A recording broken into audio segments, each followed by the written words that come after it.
Membaca berita bahwa pemerintah akan menalangi mega skandal Jiwasraya 20 triliun pakai APBN, maka saya komentar, wah seru ini bernegaranya. Selamat, baru tahu korupsi pejabat, korupsi di BUMN, kolusi kelompok pendukung dan oligarki ditanggung rakyat. Enak banget jadi pejabat sekarang ya, sirik gue, asli sirik. Dana talangan Jiwasraya mungkin ini solusi buat para nasabah Jiwasraya. Sisi lain, ini membuktikan keras kepalanya banyak pejabat bahwa nanti takut sistemik lah, mengancam ekonomi lah, takut nama baik hilang lah.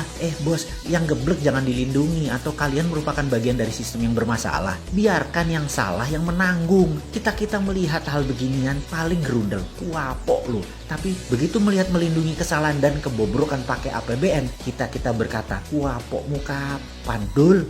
Makanya bernegara jangan berbisnis. Semua itu hanya sarana buat bancaan, bagi-bagi porsi. Lah enak yang dapat, terus yang hilang filenya di kejaksaan. Ya enak juga, wis cocok wis iki. Surga banget deh kesannya para kriminal di negara ini ya. Ini negara para berdebah emangnya. Ya nggak begitulah ngurus negara. Old mind dan old system harus diubah. Itu fundamental berpikir. Cara lama yang sudah puluhan tahun tidak mau diubah. Itu yang membuat kalian punya banyak uang di luar negeri kan ya. Karena itu nggak bakal kalian mau berubah. Lah enak, ngapain berubah? Oke lah, banyak yang sudah diubah saat ini di Indonesia. Kita akui ada pembangunan bagus, iya, tapi belum menunjukkan hasil positif. Kita belum jadi negara pemenang. Kita masih pakai GBHN negara lain. Kita masih kejepit di gambar map buatan orang lain atau negara lain. Kita tidak punya nation interest yang berdaulat. Paling hanya proyek negara dan anggaran yang dibicarakan.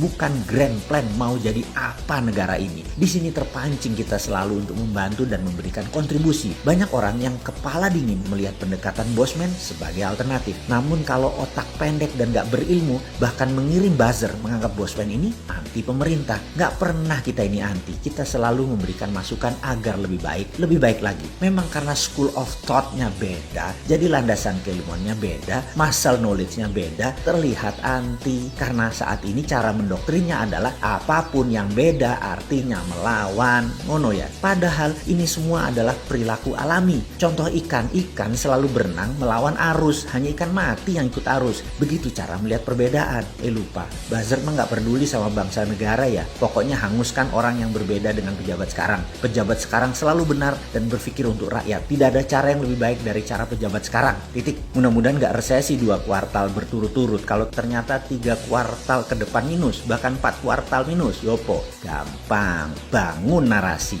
Narasi pejabat tidak pernah salah. Yang salah orang yang beda pendapat.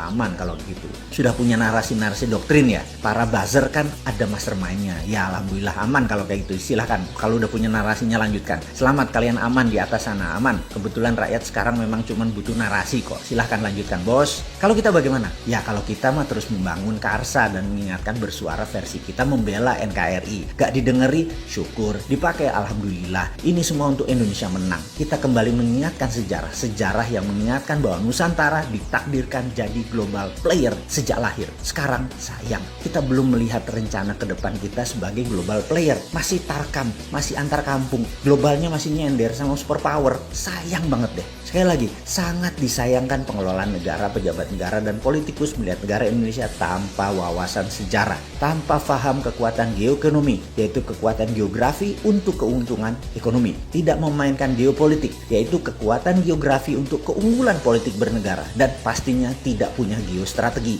memanfaatkan kekuatan geografi untuk faktor penekan bernegara. Intinya saat ini bagaimana membagi-bagi APBN doang otaknya, membuat peraturan yang sedikit menguntungkan rakyat. Rakyat hanyalah sapi yang diperes-peres susunya tapi nggak dikawin-kawin. Nikahnya pejabat itu setelah menjadi pejabat bukan dengan rakyat tapi dengan oligarki, dengan kelompoknya dan dengan politikus penguasa Senayan. Ngono ya? Oke, rakyat habis digrepek-grepek doang dan herannya rakyat gak kapok-kapok malah memuja-muja pejabat seperti itu. Hero-nya dijunjung. Top dah doktrin dan propagandanya. Top Marco Top. Kagum gua. Udah selesai ngegosip, kita lanjut. Kita menengok sejarah sebentar. Kita tahu doktrin jalur sutra itu seakan-akan jalur hebat. Karena mungkin banyak pejabat sekarang kemakan propaganda film Tiongkok dan berbisnis dengan Tiongkok kedalaman. Sampai budaya dan doktrin gak bisa dibedain.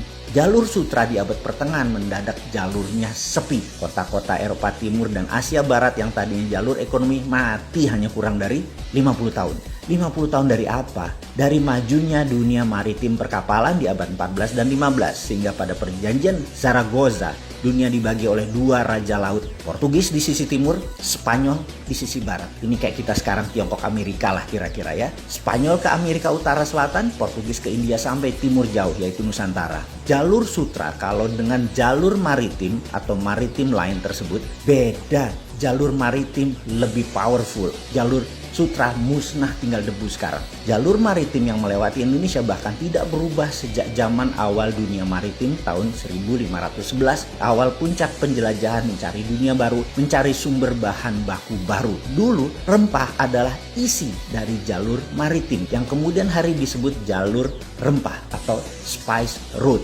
Adalah jalan menuju kemakmuran. Rempah Nusantara telah membawa bangsa Inggris, Belanda, Portugal ke zaman keemasan mereka. Negara Eropa makmur berkelimpahan karena rempah Nusantara. Jadi sedari awal Nusantara memang ditakdirkan menjadi global player dan menjadi pembawa kemakmuran dunia. Ketika komoditas rempah menjadi industri, kebutuhannya rupanya bisa dipenuhi oleh daerah lain di awal abad 20-an. Maka terjadi pergeseran besar di mana bukan yang di permukaan tanah yang menjadi sasaran sekarang, namun yang berada di dalam tanah, yaitu mineral bumi. Perlu diingatkan, di dalam perdagangan rempah dikatakan wilayah Maluku, wilayah Pulau Run misalnya. Jangan bayangkan kekuatan militer yang berkuasa. Sejak awal bulognya Maluku sudah berdiri, namanya Untatang, yang membagi rata petani dan deal dengan pihak asing. Pedagang Arab, pedagang Tiongkok, sampai Portugis, Inggris adalah Untatang ini. Baru ketika Belanda kemaruk, greedy, dan tamak, mereka membuang 15.000 penduduk wilayah penghasil pala tersebut, tinggal tersisa 1000-an dan ada banyak pembunuhan terjadi. Ini namanya perampokan atau state sponsor terrorism. Hasilnya diambil habis-habisan sampai jatuh nilai pala tadi, namun Belanda sudah kaya raya. VOC tepatnya kaya raya. Terus bergilir, kemudian masuklah ke komoditi lain yaitu karet, teh, kopi, coklat, kemudian bahan baku tersebut semua akhirnya dikuasai oleh VOC. Apa pelajaran yang bisa ditangkap kali ini? Ingat, pelajaran bukan okupansi militer sejak awal, tetapi okupansi ekonomi. Jadi bagi saya, bullshit bekerja sama dengan Tiongkok dan IMF itu. Itu bullshit besar. Foreign direct investment yang ada di otak pejabat adalah pemahaman anak bangsa yang otaknya sudah terpesona oleh globalis. Ini sebenarnya penjajahan sama seperti VOC di awal masuk selama 200 tahun sampai akhir tahun 1900-an kira-kira. Di saat dunia bergeser jauh di mana rempah bukan lagi primadona tapi sumber di dalam bumi yang jadi primadona seperti minyak, gas, batu bara, dan mineral lainnya. Jadi sekedar mengingat, apapun perusahaan asing masuk ke Indonesia menggarap, mengambil, mengelola isi bumi Indonesia, itu penjajahan. Ide ini maka saya tekankan, kalau mandat di tangan generasi muda di tahun 2024, tidak ada perusahaan tambang di Indonesia milik asing. Setidaknya 50% adalah lokal, di mana proses hilirisasi setelah tambang tadi, mineral tadi, hilirisasinya 100% lokal. Cukup sudah dibodohi oleh asing selama 300 tahun diambil rempah dan apapun yang dihasilkan oleh alam Indonesia. Namun begitu bahan baku alam di Indonesia disentuh asing dan didiamkan, artinya dua. Satu, geblek tidak paham nasionalisme. Yang kedua adalah memang kaki tangan asing.